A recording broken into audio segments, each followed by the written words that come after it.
प्रजा को प्रेम करने वाले राजा ने विनम्रता से कहा, भगवान, आपकी कृपा से मेरे पास सब कुछ है, राज्य में सुख शांति है। फिर भी मेरी एक प्रबल इच्छा है कि जैसे आपने मुझे दर्शन देकर धन्य किया है, वैसे ही मेरी समस्त प्रजा को भी दर्शन दें।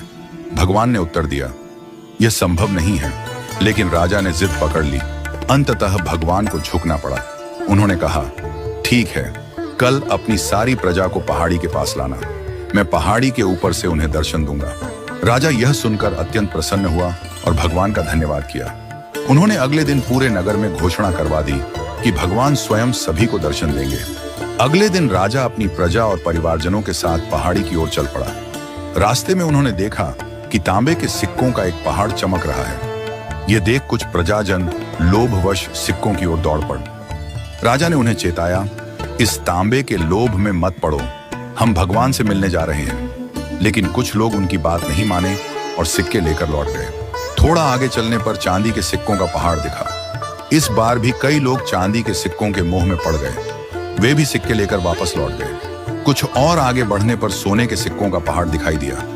अब तो बचे हुए सभी प्रजाजन और राजा के स्वजन भी स्वर्ण के आकर्षण में पड़ गए। वे स्वर्ण लेकर अपने अपने घर लौट गए। अब केवल राजा और रानी ही बचे थे। राजा ने रानी से कहा, देखो कितने लोभी हैं ये लोग। भगवान से मिलने का महत्व उन्हें समझ ही नहीं आता। भगवान के सामने ये सारी दौलत कुछ भी नहीं है। रानी ने भी राजा की बात का समर्थन किया। थोड़ा और आगे चलने पर हीरों का पहाड़ दिखा। इस बार रानी अपने लोभ पर काबू नहीं रख सकी। वह दौड़कर हीरे समेटने लगी। गठरी भरने के बाद उसने अपनी साड़ी के पल्लू में भी हीरे बांधने शुरू कर दिए। अंततः हीरों के भार से उसके वस्त्र भी शरीर से अलग हो गए। लेकिन उसका लोभ नहीं रुका।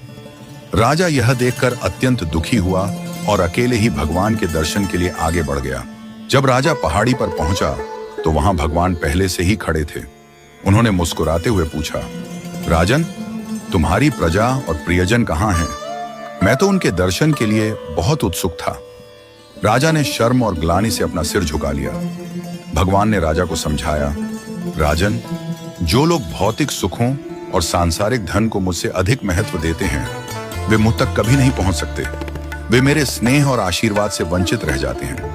केवल वे आत्माएं जो मन और बुद्धि से पूरी तरह मुझ में समर्पित रहती हैं और मुझसे सच्चा प्रेम करती हैं, मेरे प्रिय बनती हैं। इस कथा से यह सीख मिलती है कि सांसारिक मोह और लोभ हमें भगवान से दूर कर देते हैं। सच्चे भक्त वे होते हैं जो अपने मन और बुद्धि को भगवान में अर्पित कर देते हैं। हमें भगवान से मिलने के अवसर को सांसारिक चीजों के मोह में पड़कर गंवाना नहीं चाहिए। जो भगवान पर समर्पित रहते हैं वे ही सच्चे